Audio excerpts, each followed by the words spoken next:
ଗପ ଶୁଣିଛ? ଗପ ଶୁଣିବାକୁ ଭଲ ଲାଗେ?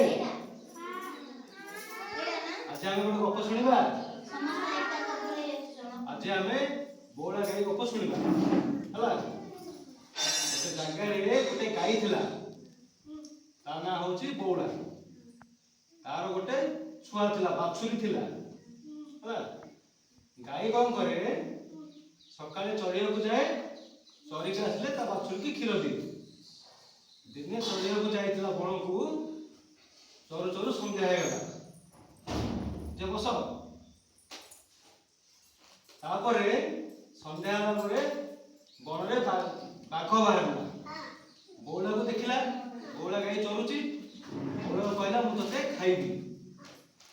ବଉଳା କହିଲା ନାଇଁ ନାଇଁ ମତେ ଖା ନା, ମୋର ଗୋଟେ ଛୁଆ ଅଛି, ମୁଁ ଗଲେ ମୋ ଛୁଆକୁ କ୍ଷୀର ଦେବି, କ୍ଷୀର ଦେଇକି ଆସିଲେ ମତେ ଖାଇବି। ଗାଈ ଗଲା, ବାଘ କହିଲା ହଉ ଠିକ ଅଛି ତୁ ଯା, ତୋ ଛୁଆକୁ କ୍ଷୀର ଦେଇକି ଆସେ। ଗାଈ ଫେରିଲା, ତା ଛୁଆକୁ କ୍ଷୀର ଦେଲା, ପେଟ ପୁରା କ୍ଷୀର ଦେଲା। କ୍ଷୀର ଦେଇକି ତା ଛୁଆକୁ ଗେଲ କରିକି ବାଘ ପାଖକୁ ଗଲା। କହିଲା ମତେ ଖାଇବ ପରା, ଖା।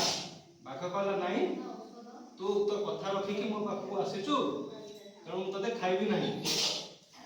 ବାଘ କହିଲା ତୁ ଯା, ତୋ ପିଲା ସହିତ ଖୁସିରେ ରହିବୁ। ତାପରେ ଛୁଆ ପାଖକୁ ଫେରି ଆସିଲା। ପିଲାମାନେ କଣ ଶିଖିଲେ ଏଥିରୁ? ସବୁବେଳେ ସତ କଥା କହିବ।